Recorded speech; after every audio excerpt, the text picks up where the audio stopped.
ये कपड़ा कट गया। अब चूंकि यूं खींचेंगे आप तो कपड़ा निकलेगा नहीं, ठीक है। इसके लिए आसान तरीका ये है कि यूं सहारा देते हुए करवट किया, कपड़े को यूं सरका देंगे, तमाम कपड़ा इस तरफ चला जाएगा, फिर यूं करवट करके ये कपड़ा निकाल लेंगे आसानी से, ठीक है। मुर्दा तो नहीं घूमेगा, जब हम मैयत को घुमाएंगे ना, मैयत को लिटाने के लिए यहाँ से ऐसे नहीं उठाएंगे, बल्कि मैयत को यहाँ रहते हुए यहाँ से पकड़ के ऐसे बॉडी उठाएंगे इनके अंदर। ऐसे बॉडी उठाने से होगा, इधर वाले कपड़ा हटा देंगे और फिर ये उधर चले जाएंगे, उधर वाले बॉडी उठाएंगे और हम कपड़ा आराम से बाहर निकाल देंगे। कमीज निकल गया, अब क्या करना है, जाबन खोलना है और आराम से कपड़ा पैर, दोनों पैर ऊपर करके खींच लेना है, आराम से निकल जाएगा कपड़ा। अब मुर्दे के जिस्म पर वही कपड़ा है जो हमने छापा है सितर के लिए। जब इस सर्दी के दिनों में जो मैयत होती है ना, तो अमूमन लोग जो है स्किन फिटिंग कपड़ा पहनते हैं अंदर, तो स्किन फिटिंग जो कपड़ा है वो बाजू का आराम से नहीं निकलता है, तो उसको काटना चाहे तो काट सकते हैं, ट्राउजर जिसे कहते हैं ट्राउजर। अब करना ये है कि इस्तंजा, पहला मरहला इस्तंजा कराना। इस्तंजा कराने के लिए इस्लामी भाई अपने उल्टे हाथ पर ग्लव्स ले लें, मेडिकल में जो मिलता है रबर वाला वो, या तो फिर कपड़े के जरिए अपने हाथ को बांध लें। बगैर कपड़े के सितर को छूना हराम है, ठीक है। बगैर कपड़े के सितर को छूना हराम है। बाज़ लोगों को देखा है मैंने खुद भी, जब गुस्ले मैयत के लिए जाता हूँ जल्दबाजी में कुछ लिहाज नहीं करते, ठीक है। तो करना यह है कि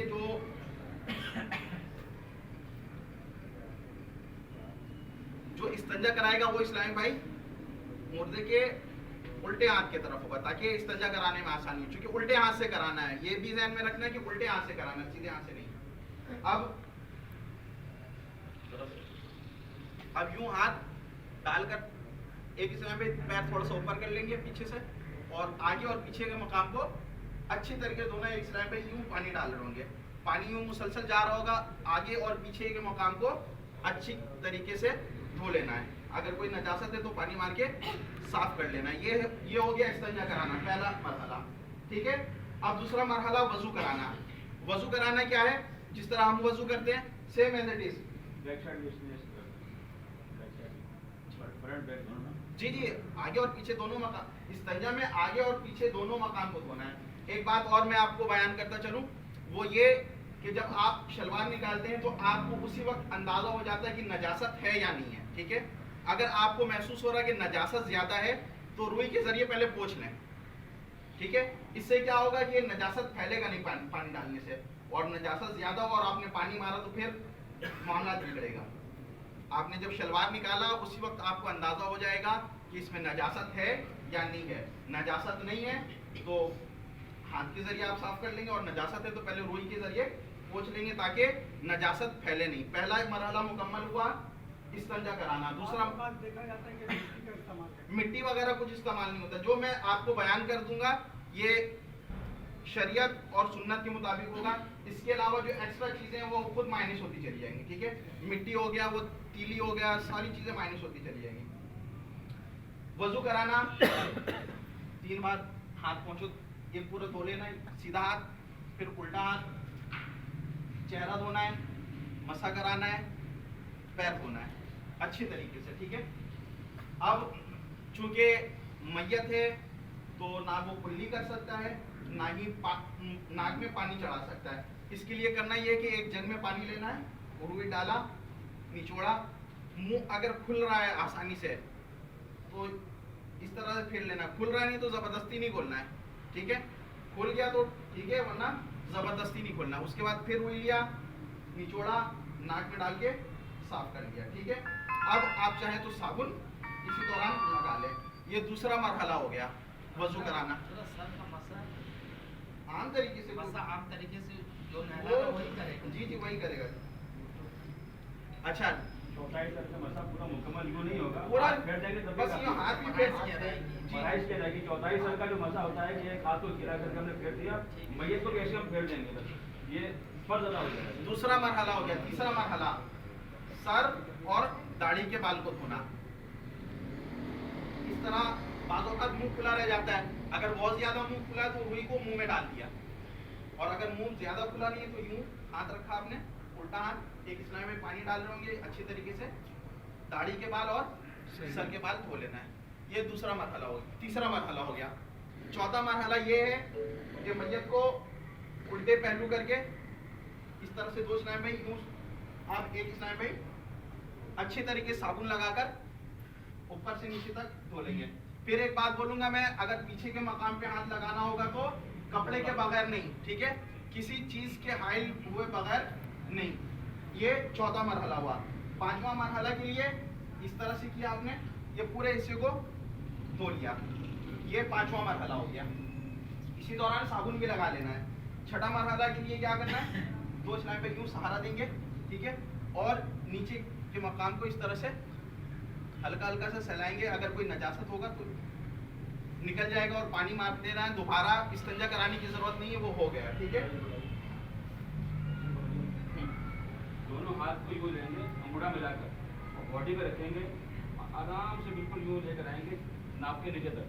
3 दफा लेकर आना है, बिल्कुल प्यार मोहब्बत के साथ, जोर नहीं जोर लगाना। नहीं लगाना, प्यार मोहब्बत के साथ यूं करके आराम से लेकर आएंगे और फिर आपने पानी बहा देंगे यहाँ पर, सिर्फ पानी बहा देंगे। जो गलत निकलेगी उसे धो जाए, दोबारा गुस्ल की आदत नहीं। ये छठा मरहला मुकम्मल हुआ। अब 7वां मरहला वो ये कि एक मग पानी लिया, उस पर काफूर डाला, अच्छे से हिलाया और दुरूद शरीफ पढ़ते हुए यूं पूरे जिस्म पे एक ही दफा बहा दिया। कोई जरूरत नहीं है कि घर के कौन आता है, बोलते ना कि बेटा डाले, अब्बा डाले, दादा, मतलब ये मैं मिसाल बता रहा हूँ। तो कोई इन सब चीज़ों की हाजत नहीं है। आप कोई भी जो गुस्ल कर रहा हो उसके साथ बस 2 से 3 इस्लाम भाई जो उठाने बैठाने के लिए, ठीक है। ये गुस्ले मैयत का तरीका हो गया। अगर कुछ पूछना है तो पूछ लें इस दौरान, बाकी फिर मैं मजीद आगे बताता हूँ। भाई वो कफन है वहाँ पे। पूजा के दौरान जो ग्लव्स इस्तेमाल करेंगे, हाँ। बाद में पीछे के मकाम को हाथ लगाएंगे, ग्लव्स इस्तेमाल कर सकते हैं अगर निजात ना लगे। उसी का लफ्ज़ इस्तेमाल करेंगे जी। 2 पम्प मंगवा लें, एक शुरू में एक आखिर के लिए, ठीक है। ये आप बोले देखिए जो आपने कहा जो छठा मरहला जो है हमारा काफी है, अगर कोई निजात आ गया तो वजू नहीं, वजू कुछ नहीं टूटा, ना वजू टूटा, ना गुस्ल टूटा, कुछ नहीं टूटा, सब कुछ कायम है, बस नजासत को धो देना, ठीक है। अच्छा, उठ जाइए बैठिए। इन तमाम तर गुस्ल के मामला से कबल जो है हम जो पानी इस्तेमाल करते हैं, होता ये है कि कोई भी आता है हमारे बाल्टी के अंदर हाथ डाल के पानी चेक कर लेता है।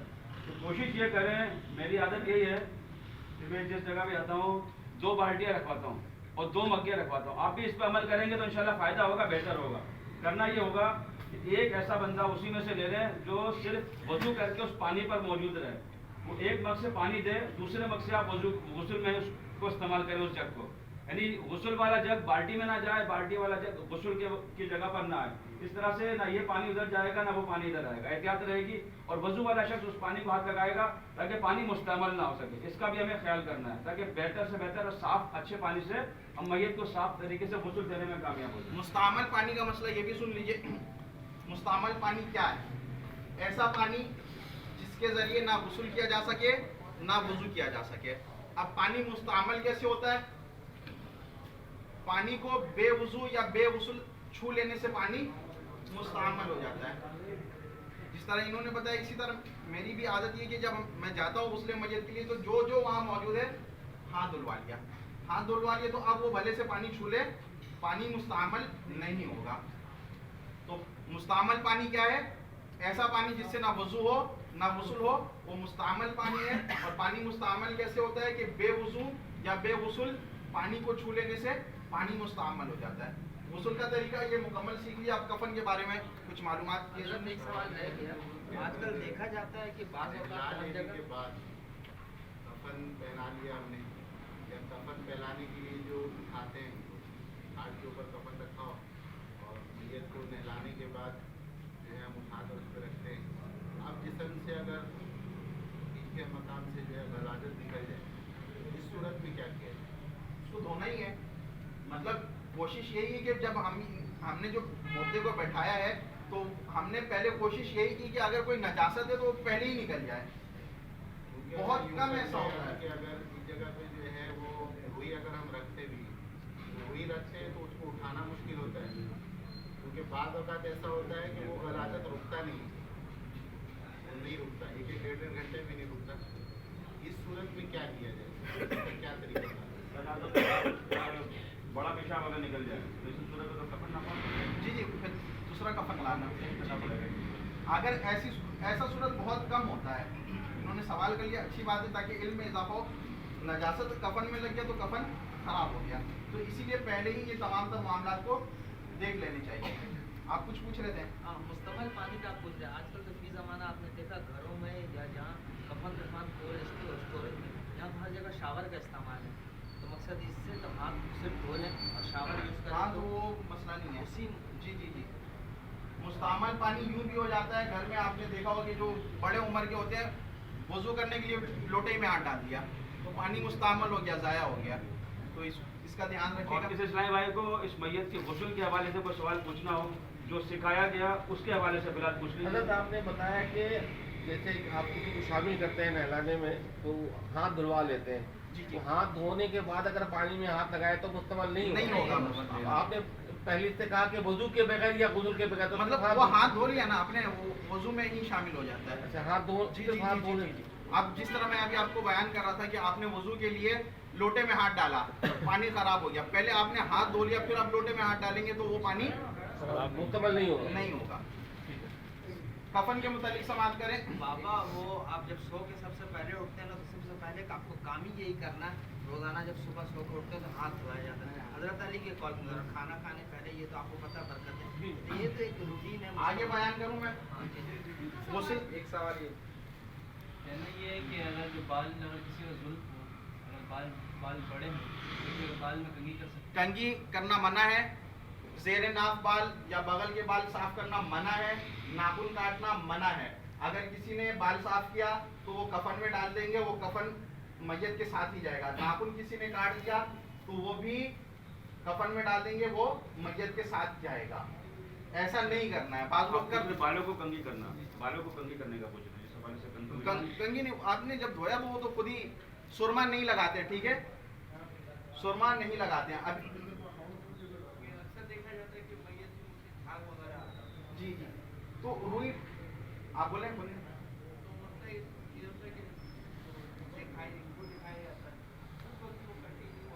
तो रुई रख देते हैं ना इसके लिए। जब वसूल कर रहे हो, वसूल करने वाला अगर पक्का होगा ना, तो वो कोशिश यही करेगा कि ऐसे मामलात कफन में आने के बाद नहीं होगा।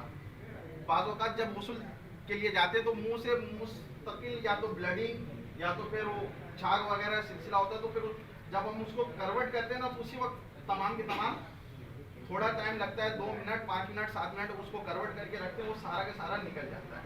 ये तो इंसान के साथ एक चीज लगी हुई है ना कि झाग आए या और चीज आए। मतलब अगर कोई शख्स ऐसा है जो जख्मी है, उसको कहीं कट लगा है, कोई एक पट्टी लगी हुई है और पट्टी निकालने से खतरा है कि खून बहेगा, तो फिर ऐसी सूरत में वो पट्टी नहीं निकालेंगे, मसा कर सकते हैं। ऊपर से पानी बहा देंगे। ऐसी सूरत में कि खून अगर बहेगा उसका, तो उस पट्टी को नहीं निकालेंगे। वो जख्मी था या एक्सीडेंट हो गया, उसकी पट्टी को ना निकाला। बात वक्त ऐसा होता है कि कफन में भी खून लगा होता है, तो फिर ऐसी सूरत में क्या किया जाए? कफन चेंज कर दिया जाए? देखिए, उसका एहकाम यही है कि जो नजासत गलीज़ा और खफीफा, ये एक अलग बयान है। मैं इंशाल्लाह कोशिश करता हूँ, अगर मौका लग गया तो फिर उसको भी बयान करेंगे। नजासत गलीज़ा और खफीफा, ये भी आपने सुना होगा। दावत इस्लामी के मदनी काफिलों में सफ़र करेंगे इंशाल्लाह, ये तमाम चीज़ें सीखने को मिल जाएंगी। यही है कि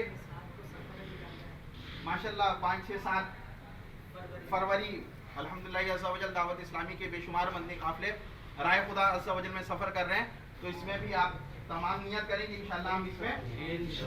आज जितने इस्लामी भाई हाजिर हैं, तशरीफ लाए हैं, आपका आने का बहुत शुक्रिया, जज़ाकल्लाह।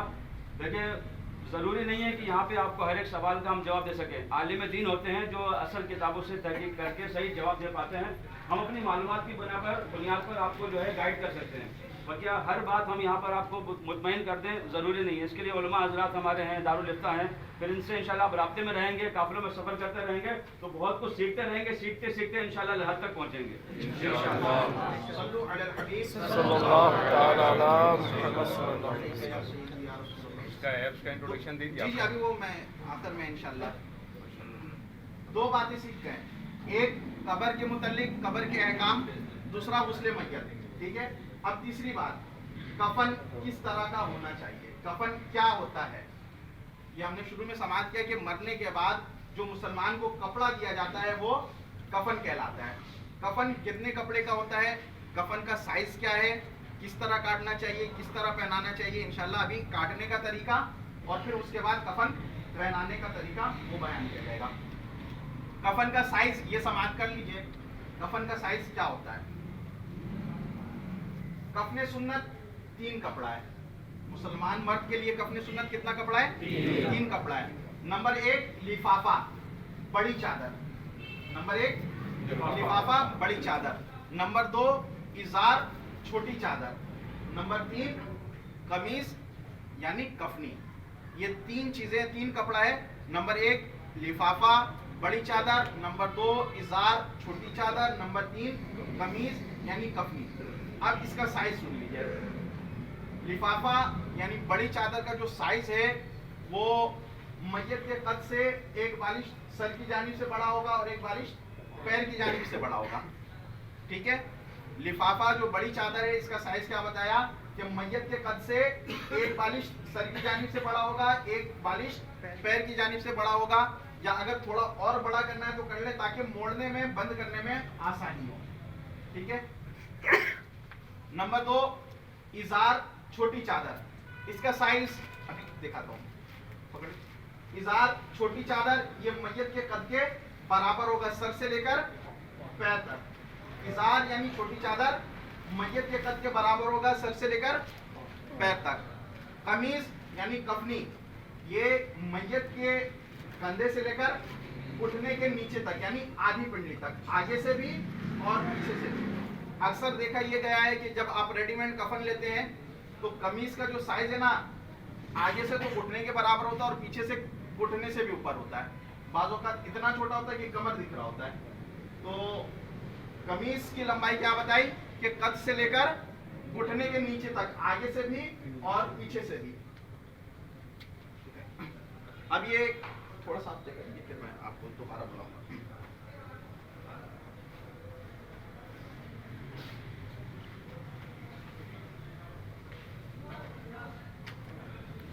कफन तैयार करने के लिए 1.25 गज चौड़ाई की 7 मीटर कपड़ा लेना है। 1.25 गज चौड़ाई होगा और 7 मीटर कपड़ा होगा, जिसके जरिए हम कफन बआसानी तैयार कर सकते हैं।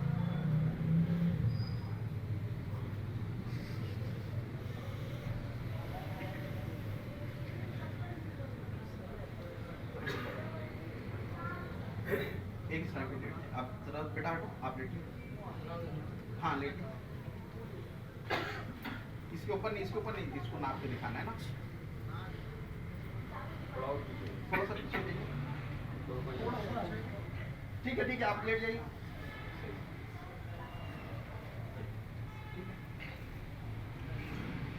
मैयत का कद अमूमी तौर पर आज जिस मुआशरे में हमें अमूमी तौर पर कद कितना होता है, तकरीबन 5.5 फीट, कुछ 5 फीट, कुछ 6 फीट। अमूमी कद क्या है, 5.5 फीट। तो ऐसे इस्लामी भाई का जब कफन तैयार करना हो जिसका साइज 5.5 फीट है, तो लिफाफा यानी बड़ी चादर का साइज हम रखेंगे 7 फीट। ठीक है, ताकि पैर की जानिब से भी मोड़ने में आसानी हो और सर की जानिब से भी मोड़ने में आसानी हो।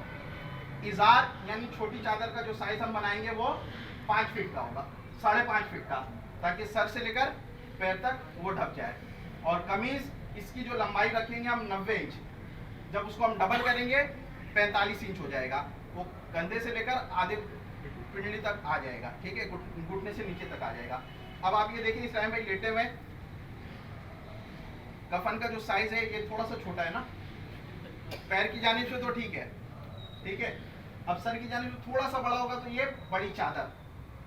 अब ऊपर वाले को क्या करना है कि कद के बराबर काट लेना है, बराबर कर लेना है, ताकि वो इजार हो जाए, छोटी चादर हो जाए। कफन बिछाने का तरीका यही होगा, सबसे पहले बड़ी चादर को हम खाट में बिछाएंगे, फिर उसके बाद छोटी चादर यानी इजार को बिछाएंगे, फिर उसके बाद कमीज यानी कफनी को बिछाएंगे। कमीज जब काटेंगे तो कफन के कपड़े में जो कमीज होता है ना, उस पे आस्तीन होता है, ना ही कहीं से सिला होता है। ये कमीज है, ठीक है। इस तरफ से थोड़ा काट लेना है, इस तरफ से थोड़ा काट लेना, ताकि गर्दन आसानी से जा सके। अब इसके ऊपर कमीज बिछा दिया हमने। कमीज जब रेडीमेड हम कफन लेते हैं तो उस कफन वाले क्या करते हैं, ये कट लगाते हैं सीने पर। ये सीने पर कट लगाया ना, तो मर्द के लिए सीने पर कट नहीं होगा। ये कट मर्द के लिए नहीं होगा। मर्द के लिए सिर्फ गर्दन कटेगी ऊपर से इस तरफ, सीना चाक नहीं होगा। अगर गलती से उन्होंने ऐसा दे दिया है, कमीज ऐसी आ गई है, तो उसको पलट के वो उल्टा कर दें आप, उल्टा करके यूँ करके बिछा दीजिए। कट वाला ऐसा पीछे चला जाएगा पीठ तक।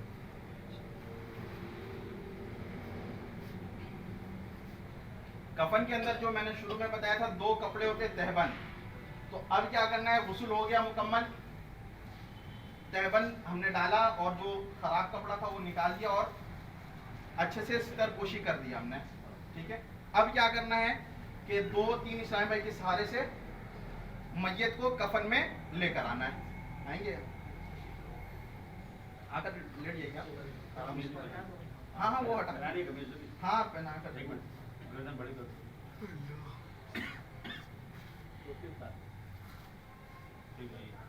थोड़ा सा पीछे कर लीजिए। ठीक है शायद भाई, ठीक है। हाँ भाई।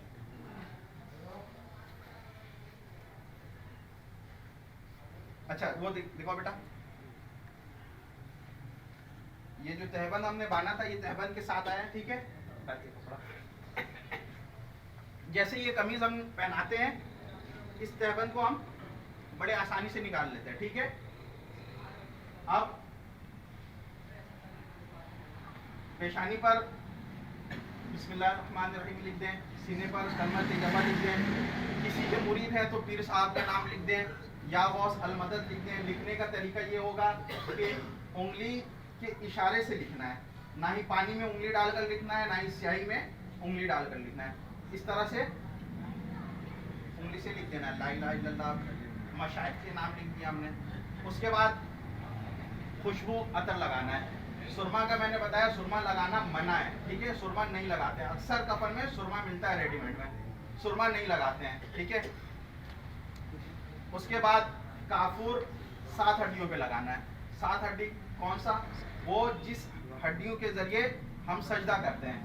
नंबर 1 पेशानी, नंबर 2 और 3 दोनों हाथ, नंबर 4 और 5 दोनों घुटने, नंबर 6 और 7 दोनों पैर। अब जब आप घुटने पर काफूर लगाएंगे तो फिर वही बात कि हाथ पे कुछ होना चाहिए, बगैर कपड़े के सितर के मकान को हम नहीं छू सकते। और सितर सिर्फ आज़ाए खास नहीं बल्कि मर्द का नाभ से लेकर घुटने तक ये सितर होता है, ठीक है।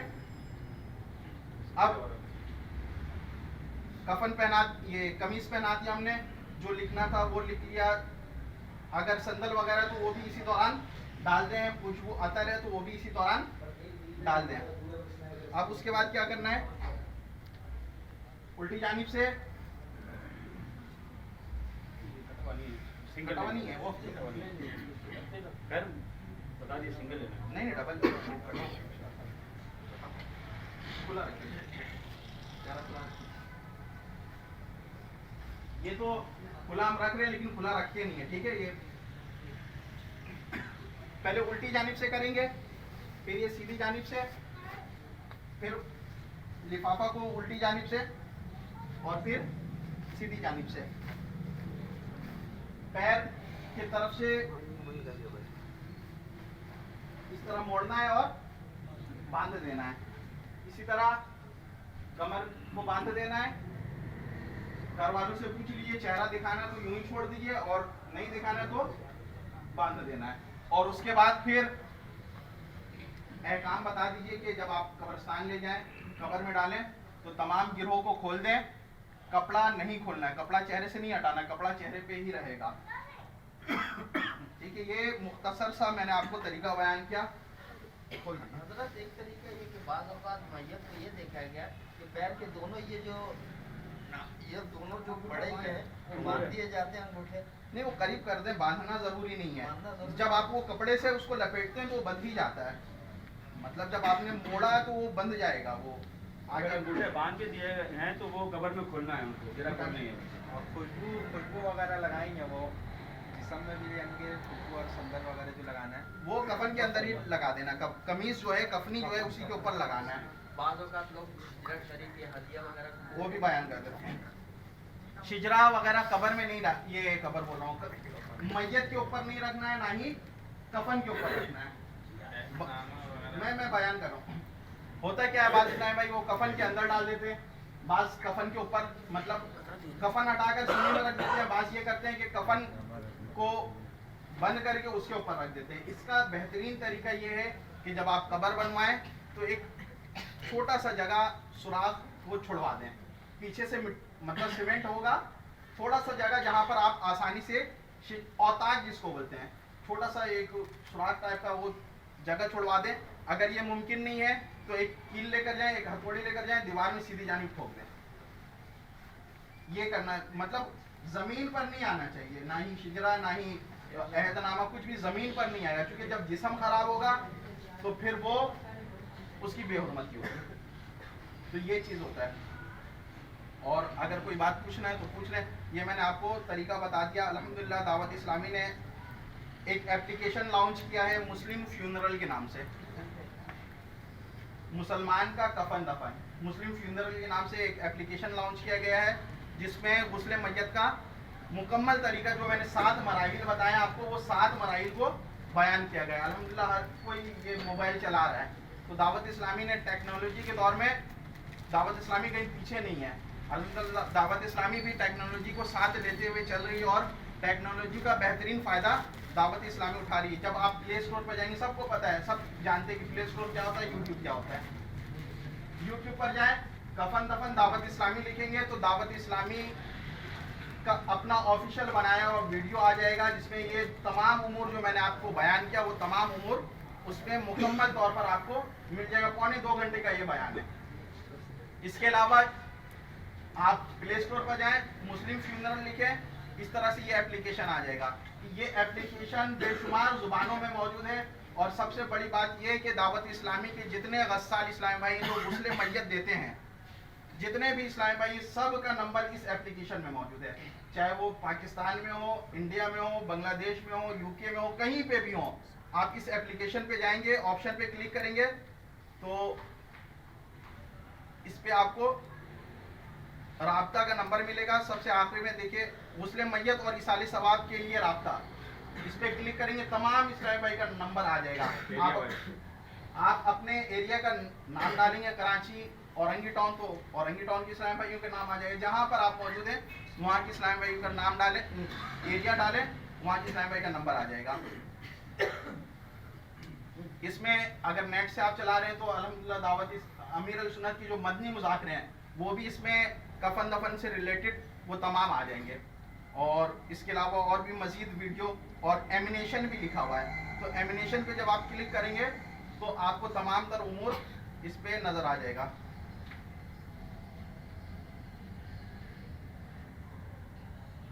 जो मैंने अभी आपको बताया कि सबसे पहले तख्ते को धोनी देना, ये पहला मरहला।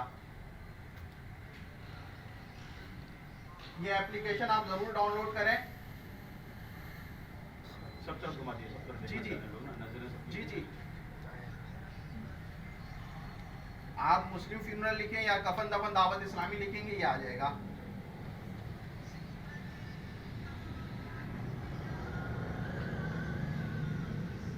एमिनेशन में पूरी वीडियो है, आपको समझने में आसानी होगी।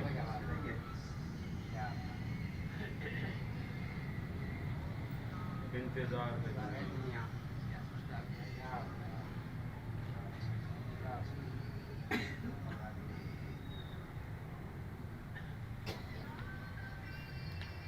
पानी से सारा जिस्म मेरा धुल गया, नामाए आमाल को भी उस्ल अब दरकार है। तो मेरे मीठे और मोहतरम इस्लामी भाइयों, सिखाने का मकसद यही है कि जब कहीं जनाजा होता है तो इतना कॉल बज रहा होता है कि मैं खुद परेशान हो जाता हूँ कि क्या किया जाए ऐसे मौके पर। तो आप जो इस्लामी भाई यहाँ पर सीखे हैं, तो आप तमाम इस्लामी भाई की बारगाह में अर्ज़ है कि आप हिम्मत करें, नियत करें कि हम भी इंशाल्लाह मुस्लिम मैयत में शरीक होंगे। उस फजीलत को अपने जहन पे रखें जो सबसे पहले मैंने बताया, वो फिर दोबारा आखिरी में आपके सामने दोहरा दूँ कि जो शख्स किसी मुसलमान को नहलाए, कफन पहनाए, खुशबू लगाए, जनाजा उठाए और अगर कोई ऐब उसमें पाए या कोई ऐब उसने अगर देखा तो उसको छुपाए, तो ये नहलाने वाला शख्स गोया ऐसे है कि गुनाहों से ऐसे निकल जाता है जैसे आज भी उसकी माँ ने उसे जना है, गुनाहों से वो ऐसा। अल्लाह तबारक व तआला की बारगाह में दुआ, हमने जो कुछ सुना सीखा इसे याद रखने, इस पर अमल करने से दूसरों तक पहुंचाने की तौफीक अता फरमाए। और क्या अब कौन किस वक्त आया, कहाँ से शुरू करें? इंशाल्लाह मैं इंशाल्लाह आपको बता रहा हूँ, ये हमारा डिवीजन सतह पर हुआ था। अब इलाके सतह पर हम ये कफन दफन इज्तिमा करेंगे। जिस तरह ये डिवीजन हमारा बंगला बाजार है, बंगला बाजार डिवीजन अल्लाह वारिस से लेकर पावर हाउस, मेरे ख्याल में ये एरिया पूरा ये डिवीजन है। अब इस डिवीजन के 3 इलाके हैं, 14 सी 6 इलाके माशाल्लाह। तो 6 इलाके में ये 6 इज्तिमा इंशाल्लाह होगा। तो आप जो इलाके निगरान चाह रहे हैं, ख्वाहिश है कि हमारे मस्जिद में, हमारे इलाके में भी ये सिखाया जाए, तो नंबर मेरा ले लीजिए इंशाल्लाह। आपको 5 फरवरी को इंशाल्लाह हमारे इलाके में नंबर ले लें, मेरा नंबर लिख लिया। काफिले की तरकीब में कोई ऐसी डेट रखे जाए आसानी हो जाए। अच्छा, एक चीज और, जो कफन का मैंने आपसे बताया, कफन आखिर में ये बात बताता चलूं कि कफन कोशिश करें कि बाजार से ना लिया जाए, बाजार से नहीं लीजिए। कफन का कपड़ा खरीद लीजिए और काट लीजिए, नंबर नोट कर लीजिए। अगर पूछना हो तो वो मैं कॉल पे भी बता दूंगा, नहीं समझ आए तो मैं खुद काट दूंगा या कटवा लीजिएगा, जिस तरह आपको सहूलत हो। एक आसान है ना, मुझे बता था आपको 90 इंच पे काट। जी जी जी, अमूमन हमारे यहाँ एक है 90 इंच पे काट दो, तो कहाँ से ले? कपड़ा तो मार्केट में चौड़ाई का मसला है। चौड़ाई 1.25 गज वो नहीं मिलता है। वो बोल्टन में मिल जाएगा। कम से कम 60 इंच चौड़ा कपड़ा हो, तो उसमें अगर मोटा कोई इस्लामी भाई भी होगा ना, सेहतमंद इस्लामी भाई हमारे, तो भी उसमें आ जाएंगे इंशाल्लाह, कम नहीं पड़ेगा। बहुत मुश्किल नहीं, तो कभी सदर जाना हो तो वहाँ से ले लेंगे, आसानी से मिल जाएगा इंशाल्लाह। दुआ करते हैं। नंबर बता भाई के कब्र के अंदर जो खिलाफ चुनाई होता है ना, ईट तो आग से पका हुआ होता है, तो उसपे वो मिट्टी का लेप लगा देते हैं। हमारे यहाँ पे इलाज चल रहे हैं, वो मतलब लेप का पूछे ना, लेप के हवाले से किसी भी कलर का नहीं हो तो सकता है, जो बच्चे ने सवाल किया हो तो सकता है, डिजाइन वाला नहीं, कपड़ा कोई भी हो सकता है, ठीक है, लेकिन बेहतर है व्हाइट, क्योंकि व्हाइट ही चलता है, ठीक है। 0315 0315 जो गलत इस्तेमाल करते हैं नहलाते वक्त, वो मतलब कफन बनाते वक्त भी नहीं ग्लव्स को निकाल देंगे ना, आपने नजासत धो लिया उसके बाद ग्लव्स को निकाल देंगे। मैंने बार बार यही अर्ज किया, जब सितर के मकाम पर हाथ लगाना है तब के लिए ग्लव्स या कपड़ा है, इसके अलावा जैसे नहलाने के बाद वो कापूर वगैरह लगाने की कपड़ा आपने हाथ में कपड़ा एक्स्ट्रा होता है, वो बस या तो कपड़े के जरिए लगा दें। 271 2526 271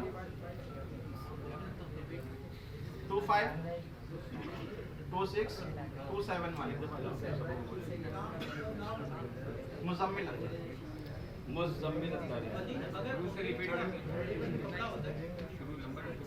कमीज अगर उसकी बना रहे हैं तो एक्स्ट्रा कमीज एहराम है ना, एहराम की कमीज बना दीजिए। नहीं मिटाना बताते नहीं, कोई भी एक चीज बना दीजिए, एक्स्ट्रा नहीं, वो जैसा है वैसा। 3 से एक्स्ट्रा चौड़ा कपड़ा नहीं करेगा। नंबर रिपीट कर दे, 15 25 26 27 1 315 0315 25 26 27 1। आप कह रहे थे कापूर लगाना है, संदल लगाना है। देखिए बालों का जब हम कफन लाते तो उसके संदल भी होता है, कापूर भी होता है। कापूर आज़ाए सुजूद पर लगाया जाता है, ठीक है, जो सजदे के आज़ा है जिन पर सजदा किया जाता है उन आज़ा पर कापूर लगाया जाता है और संदल कफन में ही डाल देते हैं। इसके अलावा एक छोटी छोटी सी दानी पंचनार या क्या कहते हैं वो भी मिलता है।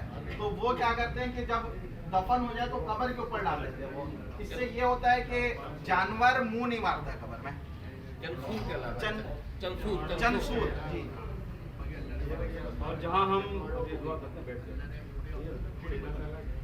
हम एक मुसलमान मैयत के गुस्ल के लिए गए हैं, उसके गम में शरीक हैं, तो उसी मकाम पे अगर गुस्ल देने के बाद 2-5 मिनट की दुआ भी कर देंगे उस मैयत के लिए, घर वालों के लिए, और जो वहाँ उनके रिश्तेदार मौजूद हैं, ये बहुत ज़रूरी होता है, बहुत बेहतर होता है कि जो रिश्तेदार वहाँ मौजूद हैं उनसे हम गुजारिश करते हैं मैयत के लिए कि आप इनको हुकूक लिबाद माफ़ कर दें, और जनाजे की नमाज से कबल हुकूक लिबाद माफ़ कर देने भी चाहिए। तो इस तरह से जब हम उनको एक माहौल प्रोवाइड करेंगे तो दावत इस्लामी उन पर पेश होगी। जब दावत इस्लामी उन पर पेश होगी तो इंशाल्लाह माहौल के करीब आएंगे। जब वो माहौल के करीब आएंगे तो सलात और सुन्नत की राह पर होंगे, और इंशाल्लाह तबारक व तआला हुजूर की उम्मत में नेक लोगों का इजाफा ही होता चला जाएगा।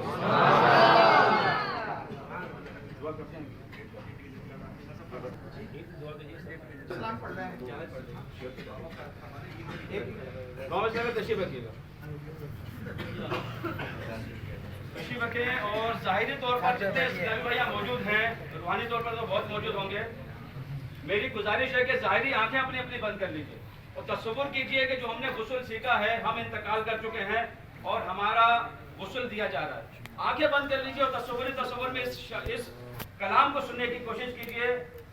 आह हर लम्हा गुनाह की कसरतो भरमार है, आह हर लम्हा गुनाह की कसरतो भरमार है, हर गुनाह कसदन किया है इसका भी इकरार है, आह हर लम्हा गुनाह की कसरतो भरमार है।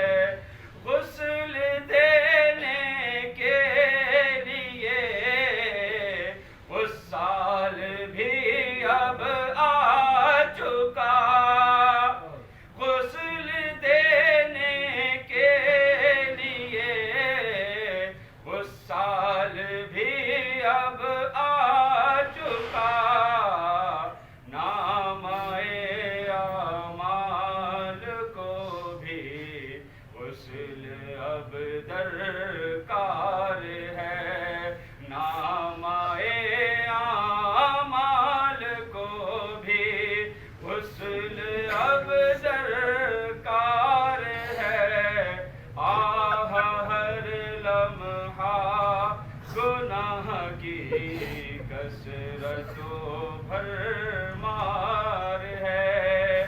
और या नबी पानी से सारा जिस्म मेरा धुल गया, या नबी पानी से सारा जिस्म मेरा धुल गया, नामाए आमाल को भी गुस्ल अब दरकार है। और लाद कर कंधों पे अहबाब,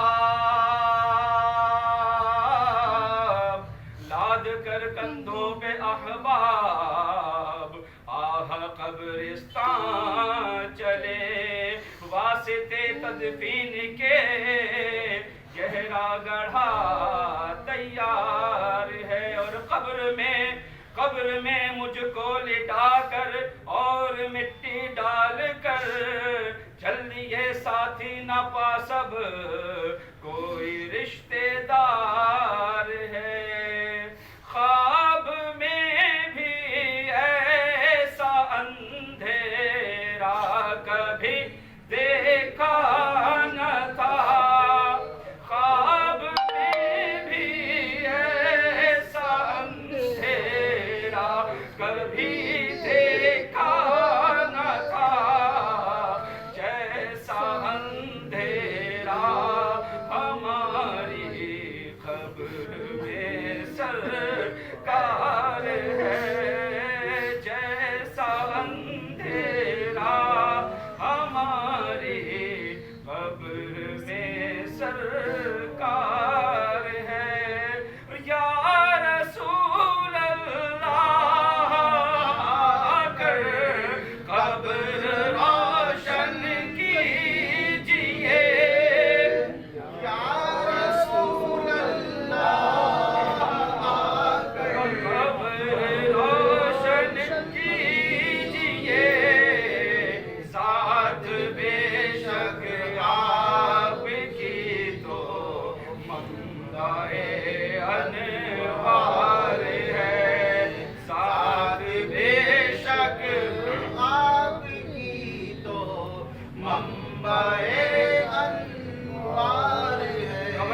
अंधकार आ चुके होंगे, कब्र में उजाले ही उजाले होंगे। अब किस चीज की घड़ी है?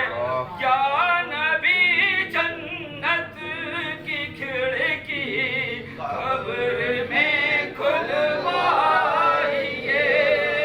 या नबी जन्नत की खिड़की कब्र में खुलवाइए।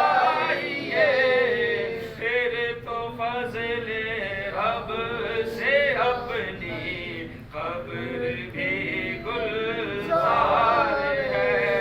फिर तो फज़ले रब से अपनी कब्र भी गुलजार है।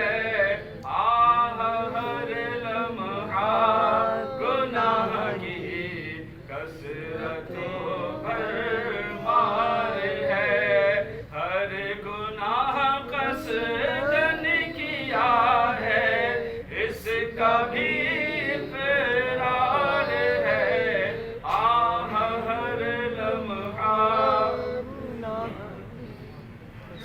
अब दुआ की तरफ बढ़ते हैं। रब की बारगाह में अपने लिए, अपने घर वालों के लिए, सारी उम्मत मुस्लिमा के लिए, पीरो मुर्शिद के लिए, अत्तार के लिए, आइए दुआया कलाम में शरीक हो जाए। इंशाल्लाह दुआ हमारे मुज़म्मिल तारीख़ उलमा फरमा लें।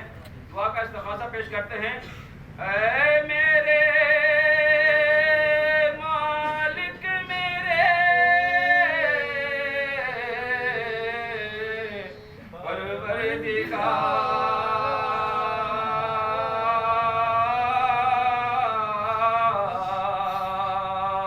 परवरदिगार, सुन मेरे टूटे हुए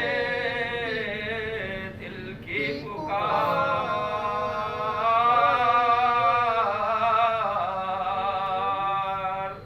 आज हम लाचार हैं,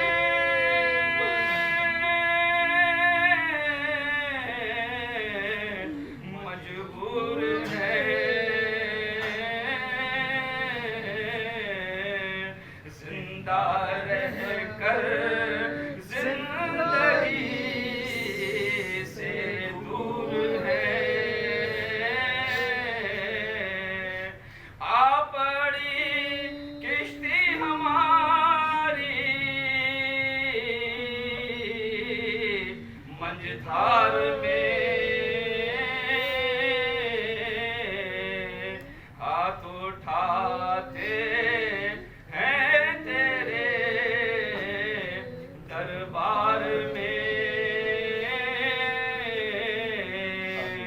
हाथ उठाकर मांगते हैं तुझसे दुआ।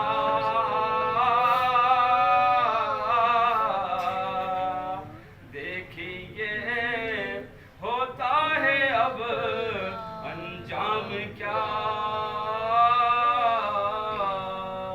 खल्क के रांदे हुए, दुनिया के ठुकराए हुए, आए हैं तेरे दर पे मौला हाथ फैलाए हुए। नाम है रहमान तेरा, हम बड़े नादान हैं, भूल हो जाती है अक्सर, क्या करें इंसान है। तेरा नाम सत्तार व गफ्फार है, मेरा नाम आजिज गुनहगार है, खताएं बख्श दे या रब तुझे गफ्फार कहते हैं। छुपा ले हम सब के ऐबों को, तुझे सत्तार कहते हैं। अल्हम्दुलिल्लाहि रब्बिल आलमीन, वस्सलातु वस्सलामु अला सय्यिदिल अंबिया वल मुरसलीन, या रब्बे मुस्तफ़ा व तुफ़ैल मुस्तफ़ा अज़्ज़ व जल्ल व सल्लल्लाहु तआला अलैहि व आलिहि वसल्लम। हमारे माँ बाप की और प्यारे आका अलैहिस्सलातु वस्सलाम की सारी उम्मत की खत्मे कामिल बख्शिशो मग़फ़िरत फरमा। अल्लाहुम्मा अइन्नी अला ज़िक्रिका व शुक्रिका व हुस्नि इबादतिक वजअल मौती फी बलद रसूलिका सल्लल्लाहु तआला अलैहि वसल्लम। रदीतु बिल्लाहि रब्बन व बिल इस्लामी दीनन व बि मुहम्मदन सल्लल्लाहु अलैहि वसल्लम नबिय्यन व रहमा। या रब्बल आलमीन, या अरहमर राहिमीन, तेरी दी हुई तौफीक से आज हमने यहाँ बैठकर मिलजुल कर तेरे नबी अलैहिस्सलाम के दीन का एक शोबाए तजदीद व तकफीन, इस सिलसिले में जो दीन इस्लाम के अहकामात हैं उसको हमने सीखने की, सिखाने की कोशिश की। नमाज इशा पढ़ी, हलकत दर्स में बैठे, सूरह मुल्क की तिलावत सुनी। मौला करीम में तमाम तर आमाल, हमारा आना, शिरकत करना, दूर नज़दीक से शिरकत करना, तमाम तर आमाल तेरी बारगाह में पेश करते हैं, कबूल और मंजूर। या रब्बल आलमीन, जिन्होंने वक्त निकाल कर यहाँ शिरकत की, सबकी दीनों दुनिया की ढेरों ढेर इनको भलाइयाँ अता फरमा, हर एक की मुश्किलों को आसान फरमा। या रब्बल आलमीन या अरहमर रहमीन, जो कुछ आमाल का सवाब तेरी बारगाह से मिला, ये तमाम तर अजर व सवाब प्यारे आका अलैहिस्सलाम की बारगाह में हदियतन, तोहफतन, नजरानतन, मोहब्बतन, अकीदतन पेश करते हैं, कबूल फरमा। या रब्बल आलमीन, ये तमाम तर अजर व सवाब प्यारे आका अलैहिस्सलाम के वालिदैन मुस्तफ़ा की बारगाह में पेश करते हैं, कबूल फरमा। या रब्बल आलमीन, ये तमाम तर अजर व सवाब हम आका अलैहिस्सलाम के वसीले से हज़रत सैयदुना आदम अला नबीना व अलैहिस्सलाम से लेकर हज़रत सैयदुना ईसा रूहुल्लाह अला नबीना व अलैहिस्सलाम तक जितने अंबियाए कराम आए, उनकी उम्मत में नेक मोमिनीन मोमिनात मुस्लिमीन मुस्लिमात आए, सबकी अरवाह को पेश करते हैं, कबूल फरमा। या रब्बल आलमीन, आका अलैहिस्सलाम के तमाम सहाबाए कराम, सहाबियात, अहले बैत अतहार, अज़वाज मुत्तहरात, उम्महातुल मोमिनीन, शेखैन करीमैन, पंजतन पाक, ताबईन, तबा ताबईन, रिज़वानुल्लाहि ताला अलैहिम अजमईन की बारगाह में पेश करते हैं, कबूल फरमा। या रब्बल आलमीन, आका अलैहिस्सलाम की उम्मत में पीराने पीर दस्तगीर रोशन ज़मीर सैयदना शेख मुहियुद्दीन अब्दुल कादिर जिलानी कुद्दुस सिर्रहुन नूरानी रज़ी अल्लाह ताला अन्हु बड़े पीर साहब की बारगाह में पेश करते हैं, कबूल फरमा। सिलसिला आलिया, कादरिया, चिश्तिया, सोहरवर्दिया, नक्शबंदिया, तारिया, जितने सलासिल के बुजुर्गान दीन, मुज्तहिदीन, मुहिब्बीन, सिद्दीकीन, सालिहीन, औलिया कामिलीन, बुजुर्गान दीन दुनिया फानी में आकर जा चुके मौजूद है, ता क़यामत आएंगे, सबकी अरवाह को पेश करते हैं, कबूल फरमा। हुज़ूर अलैहिस्सलाम की उम्मत में जितने मोमिनीन मोमिनात मुस्लिमीन मुस्लिमात दुनिया फानी में आकर जा चुके मौजूद हैं, ता क़यामत आते रहेंगे, सबको पेश करते हैं, कबूल फरमा। या रब्बल आलमीन या अरहमर रहमीन, सिलसिला कादरिया तारिया सिलसिले के अजीम पेशवा हमारे पीर मुर्शिद शेख तरीक़त आमिर अहले सुन्नत बानी दावत इस्लामी हज़रत अल्लामा व मौलाना अबुल बिलाल मोहम्मद इलियास सत्तार कादरी रज़वी दामत बरकातुहुल आलिया को तमाम तर अजर सवाब हम पेश करते हैं, कबूल फरमा। ऐ मौला करीम, दुनिया भर में जहाँ कहीं इनके मुरीदान हमारे पीर भाईजान आराम फरमा है, इंतकाल कर गए, सबकी रूह को इसका इसाला सवाब करते हैं, कबूल फरमा। दुनिया भर में जहाँ कहीं मुबल्लिगीन दावत इस्लामी का मदनी काम दिन रात शब रोज़ करते चले जा रहे हैं, लोग वाबस्ता होते चले जा रहे हैं, मौला करीम सबों को ये सवाब इसाले सवाब करते हैं, कबूल फरमा। ऐ मौला करीम, दावत इस्लामी को दिन 11वीं रात 12वीं तरक्की और उरूज अता फरमा। दुनिया भर के मुसलमानों की इस्लाह के लिए जो दावत इस्लामी कोशिश कर रही है, दिन रात कोशिश में मसरूफ़ अमल है, ऐ मौला करीम दावत इस्लामी के हर काम में मदीने के 12 चांद लगा दे। या रब्बल आलमीन, हमारे इलाके डिवीज़न काबीना की जो इस्लामी भाइयों ने कोशिश की, यहाँ पर आज तजहीज़ व तकफीर का सिलसिला किया, लोगों को जमा किया, दावत दी, ए मौला करीम, जिन्होंने जिस तरीके से कोशिशें की, हर एक की कोशिश को अपनी बारगाह में कबूल फरमा। हमारे जिम्मेदारान जो दिन रात कोशिश करके उम्मत की इस्लाह की कोशिश में लगे हुए हैं, काफिलों की सूरत में, दीगर मदनी एहतियात लेकर लोगों की खिदमत करने में, मदरसे की सूरत में, जामियात की सूरत में, दारुल मदीना की सूरत में, ऐ मौला करीम, जो जहाँ कहीं खिदमत पेश कर रहा है, हर एक की अपनी खिदमत को अपनी बारगाह में कबूल फरमा। यहाँ मौजूद हाजिरीन जो आए, अपनी अपनी मसरूफियत को फारिग करके आए, मौला करीम हर एक का आना अपनी बारगाह में कबूल फरमा।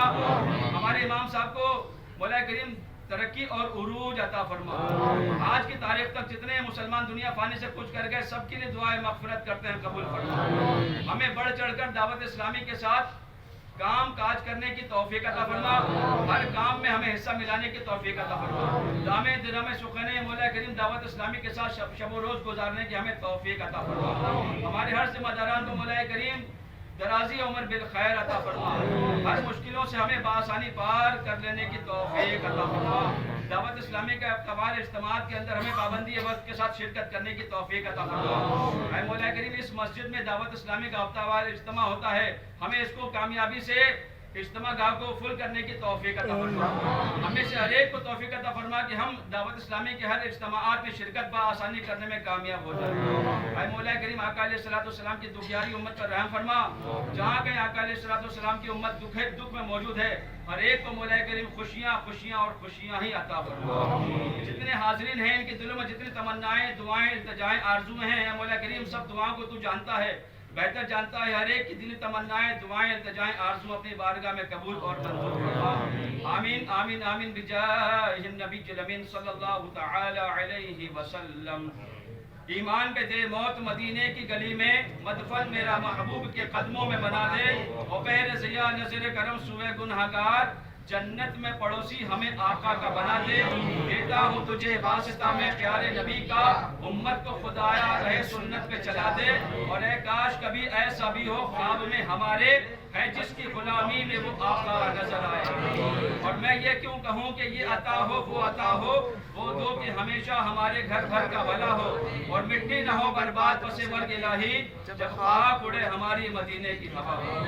या रब्बल आलमीन, बिलखुसूस हम जितने हाजिरीन यहाँ मौजूद हैं, हम सबका खात्मा ईमान पर फरमा। तमाम मुसलमानों का खात्मा ईमान पर फरमा। जब हम इस दुनिया फानी से रुखसत कर जाएं तो मौला करीम हमें सफर आखिरत में रुसवाई से तू बचाना। कल बरोज़ माशर मौला करीम आका अलैहिस्सलाम की उम्मत में हम होंगे, हमें रुसवाई से तू बचाना। भाई मौला करीम आका अलैहिस्सलाम की शफात हमारे हक में कबूल और मंजूर फरमाना। और आला इल्लियीन में हमें जगह अता फरमाना। आला इल्लियीन में या रब हमें देना जगह, आला इल्लियीन में या रब हमें देना जगह। रूह चल दे जब निकल कर बेकसो मजबूर की, और नात खानी मौत भी हमसे छुड़ा सकती नहीं, कब्र में भी मुस्तफा के गीत गाते जाएंगे। आमीन आमीन आमीन बिजाहि नबी अमीन। क़ाल अल्लाह तबारक व तआला फी शान हबीबिहिल करीम, इन्नल्लाह व मलाइकतहु युसल्लूना अलन नबी या अय्युहल्लज़ीना आमनू सल्लू अलैहि व सल्लिमू तस्लीमा। अल्लाहुम्मा सल्लि अला सय्यिदिना मौलाना मुहम्मदिन वअला आलिहि व सहबिहि व बारिक व सल्लिम। सुब्हान रब्बिका रब्बिल इज्जति अम्मा यसिफून व सलामुन अलल मुरसलीन वल्हम्दुलिल्लाहि रब्बिल आलमीन। जब इस दुनिया से वापसी हो मेरे अल्लाह, अब पे हो ला इलाहा इल्लल्लाह मुहम्मद